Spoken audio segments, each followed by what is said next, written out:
हाँ जी, हमने क्या कर लिया था लास्ट टाइम भाई? हिस्ट्री का चैप्टर कर लिया था, फ्रांसीसी क्रांति, फ्रेंच रेवोल्यूशन। नोट्स वगैरह उसके हो चुके थे, कोई डाउट तो नहीं है अब उसका? सारे क्वेश्चन हो गए थे उसके, क्वेश्चन देख लेना, बाकी नोट्स वगैरह सारे कंप्लीट थे। हाँ जी, अब आते हैं लोकतंत्र क्या और लोकतंत्र क्यों। किसका है? लोकतांत्रिक वाली जो बुक है उसका है। तो लोकतंत्र क्या और लोकतंत्र क्यों, इसको पढ़ेंगे आज। सबसे पहले समझो, देखो फ्रेंच रिवॉल्यूशन में कराया था कि पहले राजतंत्र था, राजा का राज चलता था वहां पे, फिर संवैधानिक राजतंत्र आया, मतलब संविधान भी है और राजतंत्र भी है, लेकिन राजा जो है वो संविधान के अकॉर्डिंग काम करेंगे, ठीक है। उसके बाद में फिर असेंबली बनी उनकी, फिर और असेंबली बनी, फिर और असेंबली बनी, फिर डायरेक्टरी बनी, उसके बाद में फिर से राजतंत्र आ गया था, ठीक है। रिपब्लिक भी हुआ फ्रांस। तो क्या है कि राजतंत्र होता है कि मैं हूँ, मैं एक राजा हूँ, मैं यहाँ का राजा हूँ, उसके बाद मेरा बेटा राजा बनेगा, उसके बाद उसका बेटा राजा बनेगा, तो ये क्या हो जाएगा? राजतंत्र। लोकतंत्र क्या होता है कि जब सब लोग मिलके चुनाव करते हैं किसी एक इंसान का, तो क्या अपने राजा को चुनते हैं वो ये नहीं है कि इसका लड़का राजा बनेगा फिर उसका लड़का राजा बनेगा, उसमें सारी पब्लिक मिलके किसी को चुनती है, वो उसको अपना राजा अपने आप से बनाती है, अपनी मर्जी से। उसको क्या कहेंगे हम? लोकतंत्र, ठीक है। क्या कहेंगे? लोकतंत्र। देखो कहीं पे तानाशाही होती है, ठीक है, जैसे चीन में, चाइना है, वहाँ पे क्या होता है? तानाशाही होती है। कहीं कहीं पे राजतंत्र है जहाँ पे राजा का राज चलता है ना। कहीं पे जैसे आर्मी वालों का होता है, जैसे पाकिस्तान के अंदर, इसका बहुत अच्छा एग्जांपल देंगे आगे, आर्मी वाले ही कंट्रोल करते हैं, जो वहाँ के CM VM है, ये PM है, ये सब नाम के हैं, बाकी उनकी कोई इतनी खास वैल्यू नहीं होती है। वहाँ पे किसकी वैल्यू होती है? आर्मी वालों की, ठीक है। आर्मी के पास बहुत पावर है वहाँ पे। कहाँ पे? पाकिस्तान में। कहाँ पे? पाकिस्तान में। और चाइना में क्या है? तानाशाही, ठीक है, तानाशाही है। चलो अब समझते हैं। देखो ये कहा गया है लोकतंत्र होता क्या है? लोकतंत्र होता है कि लोग अपने लिए किसी को चुनते हैं अपने में से, ठीक है, वो क्या हो जाएगा? लोकतंत्र हो जाएगा। तो क्या इतनी परिभाषा पर्याप्त है लोकतंत्र की? अब्राहम लिंकन ने कहा कि लोग, ये हम आगे भी पढ़ेंगे कि अब्राहम लिंकन ने क्या कहा था। बाकी अब तुम देखो कि जो अब्राहम लिंकन ने परिभाषा दी थी, कब दी थी? कितने साल पहले दी थी, ठीक है। अब्राहम लिंकन ने कितने साल पहले दी थी, तो क्या वो पर्याप्त है परिभाषा? नहीं ना। चलो जी समझते हैं इस चैप्टर को पूरे को, बहुत मजा आएगा इस चैप्टर में, उसको अच्छे से पढ़ना, अच्छे से उसको समझना, ठीक है। आते हैं लोकतंत्र क्या और लोकतंत्र क्यों है। दो बार मतलब दो चीजें हैं इसके अंदर कि लोकतंत्र क्या होता है और लोकतंत्र ही क्यों होता है। इसमें हम पढ़ेंगे कि क्या फायदे हैं, क्या नुकसान है, बहुत सारी चीजें पढ़ेंगे इस चैप्टर के अंदर। पहले इसका प्राइमर फेस ही देख लेते हैं इसका, ठीक है। आज दुनिया के अधिकांश देशों में लोकतांत्रिक सरकारें हैं, मतलब ज्यादातर देश क्या है? डेमोक्रेटिक है, डेमोक्रेटिक कंट्री। लोकतंत्र को क्या कहते हैं? डेमोक्रेसी, ठीक है। क्या हो जाएगा? लोकतांत्रिक देश है, वहां पे क्या है? लोकतांत्रिक सरकारें हैं देशों के अंदर। आज दुनिया के अधिकांश देशों में लोकतांत्रिक सरकारें हैं। लोकतंत्र में कई खामियां मीन्स कई दोष, कई कमी होने के बावजूद अधिक से अधिक देशों ने इस शासन व्यवस्था को अपनाया है, मतलब फिर भी इसको ही पसंद करते हैं लोग। जो अलग अलग देश हैं, देशों के लोग किसको पसंद करते हैं कि जी देखो हम हैं इंडिया वाले, हमारे यहाँ पे एक प्रधान को चुनना होता है, तो भी क्या होता है? इलेक्शन होते हैं, अपने आप से चुनती है पब्लिक, है ना।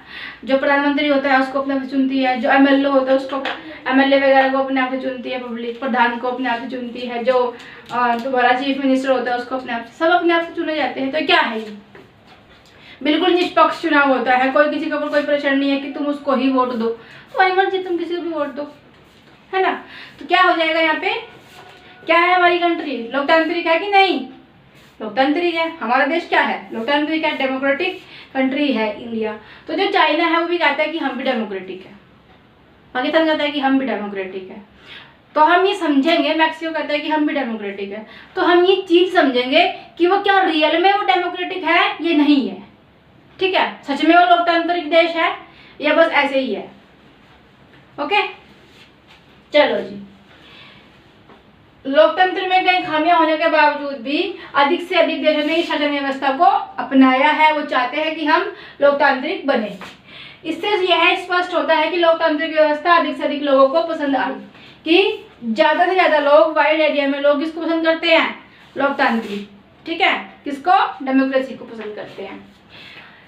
अब ये एक पैराग्राफ है, ये बातें हो रही हैं टीचर के और स्टूडेंट के बीच में, ठीक है। एक लड़की है, मेरी नाम है उसका, मेरी मैडम,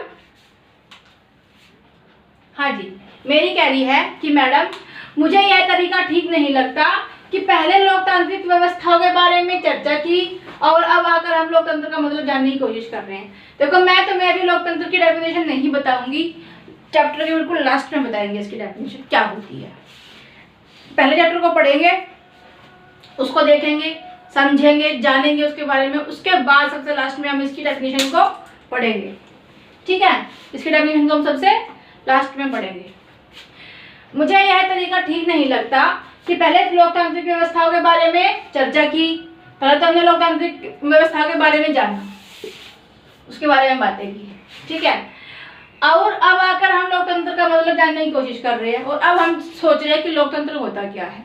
पहले हमने लोकतांत्रिक व्यवस्थाओं के बारे में बातें की, अब हम सोच रहे हैं कि क्या होता क्या है लोकतंत्र।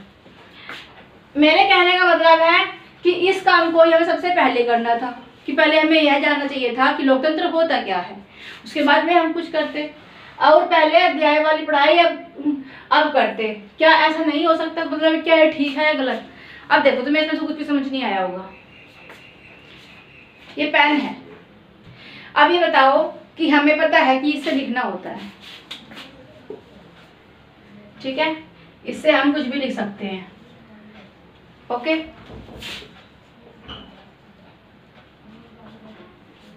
हमें पता है कि इससे हमें लिखना होता है, तो क्या इसकी एक प्रॉपर डेफिनेशन जानना जरूरी है? नहीं जरूरी है ना। अब मेरे लिए क्या है, ये एक पेन है, मैं बच्चों को पढ़ा रही हूँ। छोटे बच्चे के लिए क्या है, खिलौना है, वो उससे कुछ ना कुछ बना रहा है, कुछ भी बना देगा वो जो उसका मन करेगा, है ना। जो आर्टिस्ट होंगे वो क्या करेंगे, वो आर्ट करेंगे इससे। तो सबकी अलग अलग डेफिनेशन हुई ना, मेरे लिए अलग डेफिनेशन हुई इसकी, परिभाषा अलग हुई, छोटे बच्चे के लिए इसकी परिभाषा अलग हुई, जो हाई मतलब जो उच्च स्तर के जो होते हैं, आर्टिस्ट होते हैं, पेंटर होते हैं, उनके लिए अलग हुई इसकी डेफिनेशन, है ना, इसकी परिभाषा अलग हुई, सबके लिए अलग अलग परिभाषा है। या जब मैं कह दूंगी बस वही है, वही सच है, सब मान लेंगे उस परिभाषा को कि जी ये मार्कर है, ये हमें लिखने के काम आता है। मैं पढ़ाती हूँ बच्चों को, और हम अभी ये पढ़ रहे हैं, क्या बोलते हैं, सोशल साइंस की बुक्स पढ़ रहे हैं, और इसकी चैप्टर्स मैं उनको करवा रही हूँ, और इसमें यूज़ होता है बस, और कुछ काम ही नहीं है इसका इसके अलावा। तो क्या ये पर्याप्त है इसकी परिभाषा? तो क्या अब्राहम लिंकन ने कहा था कि लोगों के द्वारा लोगों को चुना जाता है, लोगों को ही चुनते हैं वो लोग। तो क्या ये मतलब एक चुन लेते हैं बस, तो क्या ये परिभाषा पर्याप्त है लोकतंत्र के लिए? कुछ मिसिंग है ना, अधूरी है ना, क्या है, अधूरी है। तो यही ये लड़की कह रही है कि मुझे ये तरीका ठीक नहीं लगता कि पहले तो हमने लोकतांत्रिक व्यवस्थाओं के बारे में जाना, और अब आकर हम लोकतंत्र का मतलब जानने की कोशिश कर रहे हैं कि लोकतंत्र होता क्या है। मेरे कहने का मतलब है कि इसी काम को हमें पहले करना चाहिए था, लोकतंत्र के बारे में हमें सबसे पहले जानना चाहिए था। लेकिन क्या जानना जरूरी है लोकतंत्र के बारे में पहले? अकॉर्डिंग टू दिस पेन, कि अगर हम पेन की बात करें तो क्या जरूरी था पहले इसकी परिभाषा जानेंगे तब इसको यूज करेंगे, नहीं तो यूज ही नहीं करेंगे। That's it. तो लड़की के मन में कंफ्यूजन है कि पहले ही करना चाहिए था हमें इसके बारे में, पहले डेफिनेशन जाननी चाहिए, इसके बाद में इसको यूज करेंगे हम, और पहले अध्याय वाली पढ़ाई हमें अब करनी चाहिए। क्या ऐसा ठीक नहीं होता? लड़की पूछ रही है, लड़की के मन में क्या है, डाउट है। लिख दो मैडम बोलती है, तुम्हारी बातों में दम है कि तुम्हारी बात बिल्कुल ठीक है अपनी जगह पे, पर क्या हम अपने सामान्य जीवन में भी ऐसा ही नहीं करते कि जैसे ये नोटबुक है, ठीक है, नोटबुक में तुमने देखा होगा कि बहुत सारे बच्चे रोटी को पैक करके लेके आते हैं। बच्चे के लिए डेफिनेशन है बुक की कि उसके अंदर, नोटबुक की एक डेफिनेशन है कि हमें उसको लिखना है, उसमें लिखना है कुछ, मतलब जो टीचर करवाएंगे हमें उसके अंदर लिखना है, उसको याद करना है, टेस्ट देना है, टेस्ट के बाद फिर पेपर होंगे, फिर हम अगली क्लास में जाएंगे। ठीक है, नोटबुक का मतलब क्या है बच्चे के लिए, जो स्टूडेंट है, कि उसके अंदर हमें लिखना है, नोट्स बनाने हैं। ओके, मम्मियों के लिए क्या है कि इसके अंदर रोटी पैक करो और बच्चों को दे दो। तो नोटबुक की अलग डेफिनेशन होगी, है ना, अलग परिभाषा हो गई। तो वैसे ही लोकतंत्र की परिभाषा सबके लिए अलग अलग है।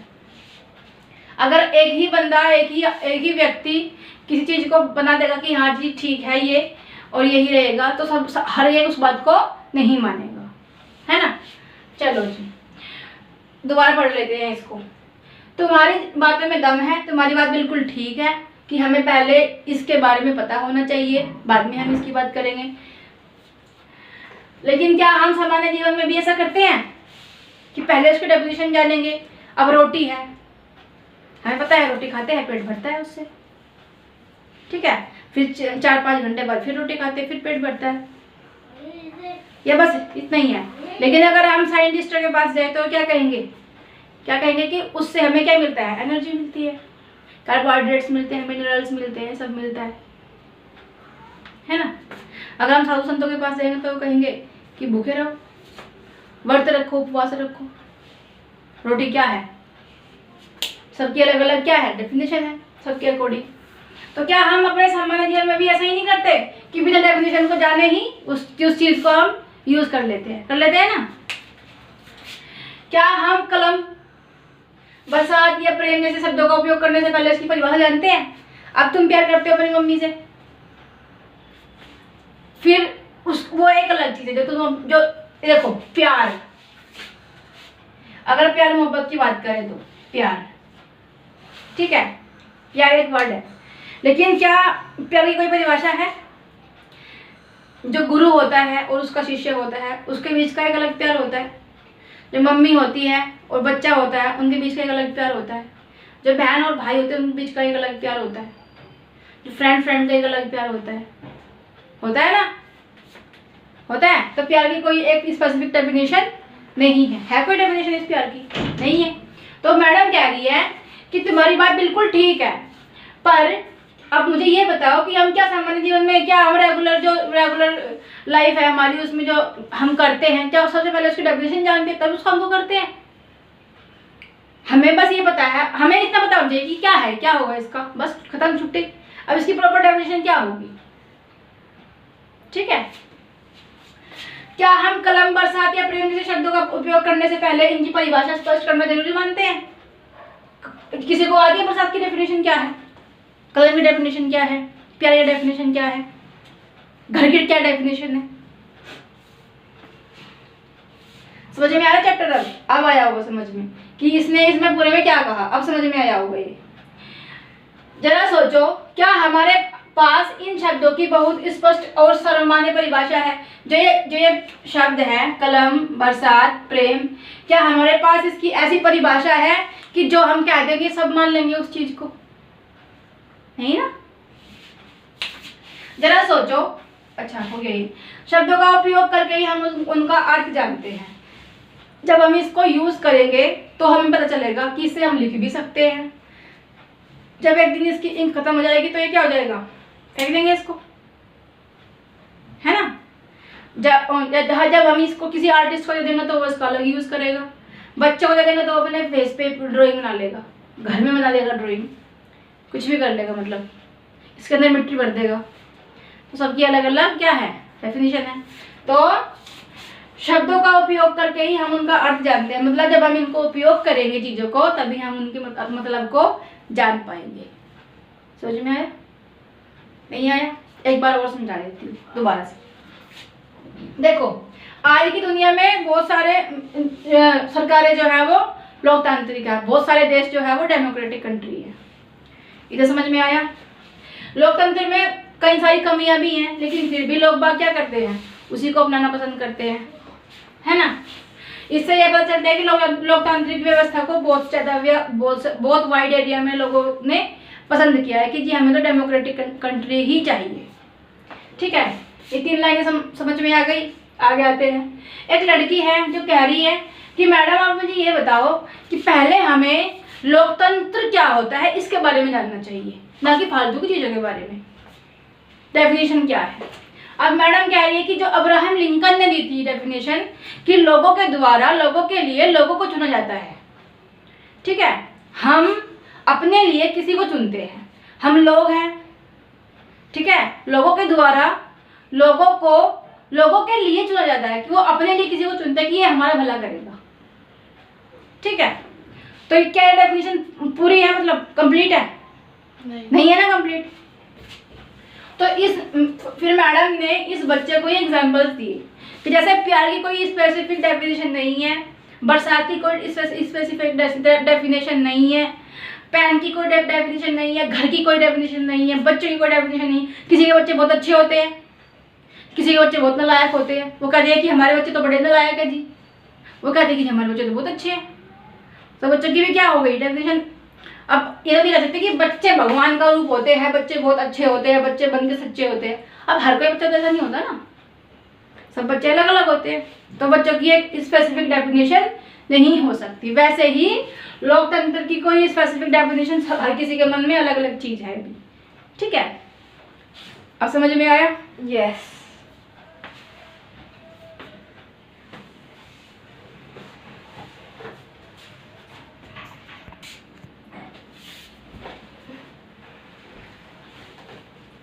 समझ में आ गया था उतना?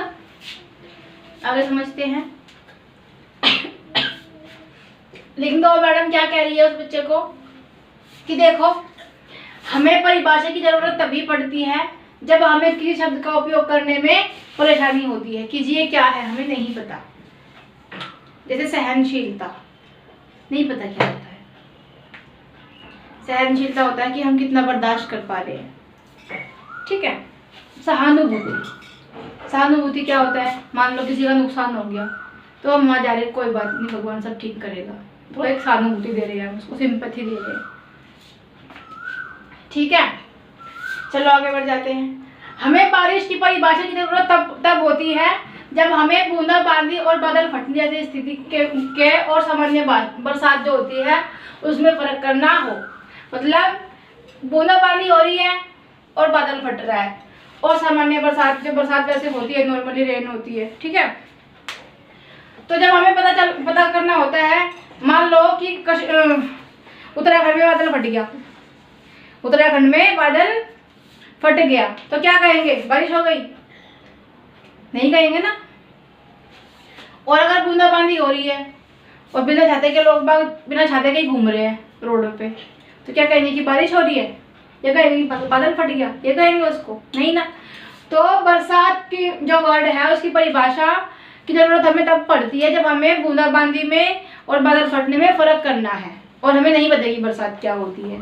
अगर हम कह रहे हैं कि बादल फटने को ही कह रहे हैं कि बरसात हो गई, तो इसका मतलब है कि हमें उसकी परिभाषा का पता होना चाहिए कि बरसात होता क्या है और बादल फटना क्या होता है। ठीक है, नेक्स्ट आते हैं। लोकतंत्र पर भी यही बात लागू होती है, हमें इसके लिए भी स्पष्ट परिभाषा की जरूरत पड़ेगी। ठीक है ना जरूरत? कोई पूछे कि लोकतंत्र होता क्या है तो we have to give him answer कि भाई क्या होता है, इस पे मतलब रियल में क्या होता है, रियलिटी क्या है। ठीक है, तो we need a particular definition of democracy in at that time. देखो, लोकतंत्र पर भी यही बात लागू होती है कि हमें इसके लिए भी स्पष्ट परिभाषा की जरूरत पड़ेगी। ठीक है, जरूरत है, क्योंकि लोग इस शब्द का प्रयोग अलग अलग अर्थों के लिए करते हैं। इसका मतलब है अलग अलग। ठीक है, इसका मतलब है अलग अलग अर्थों के लिए करते हैं। बहुत अलग अलग तरह की सरकारें भी खुद को लोकतांत्रिक कहती है। ये तो बस ऐसे पढ़ा रहे हैं, पूरा चैप्टर जब समझ में आएगा जब हम इसके नोट्स करेंगे। ठीक है, अब एक लड़की और है, रिबियांग नाम है उस लड़की का। वो कह रही है कि लेकिन हमें परिभाषा बनाने की जरूरत ही क्या है। एक दिन आपने हमें अब्राहम लिंकन का एक वाक्य सुनाया था जिसमें अब्राहम लिंकन ने बताया था कि लोकतंत्र होता क्या है। अब्राहम लिंकन ने क्या कहा था? अब्राहम लिंकन कौन थे?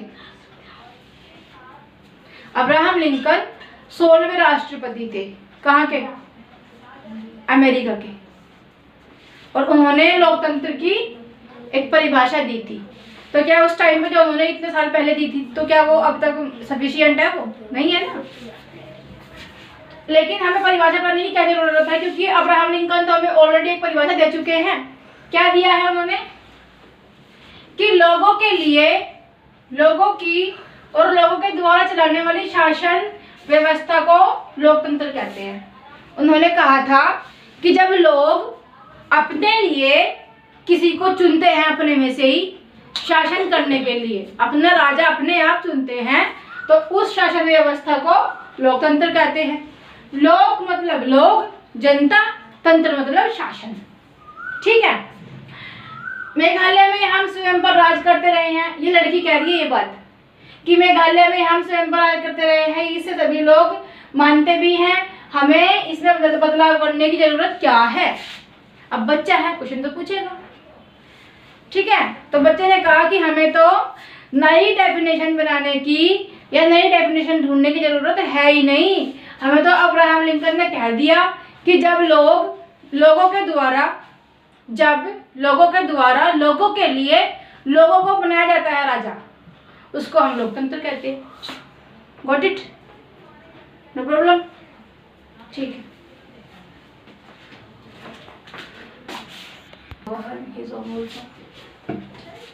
ओके, अभी पढ़ा कि हमें परिभाषा की जरूरत है कि लोकतंत्र की सही परिभाषा क्या होगी, सब जिसको सब मानेंगे, लेकिन उसको बाद में करेंगे।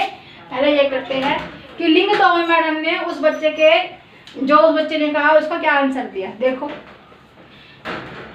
जैसे अब्राहम लिंकन ने कहा कि लोगों के द्वारा लोगों के लिए और लोगों को चुना जाता है, मतलब लोगों का शासन एक तरीके से हुआ कि लोग अपने शासन चाहते हैं कि जी हम जिसको चुन रहे हो हमारे अकॉर्डिंग काम करे, हमारे हित में काम करे, हमारे लिए जो अच्छा हो वो काम करे।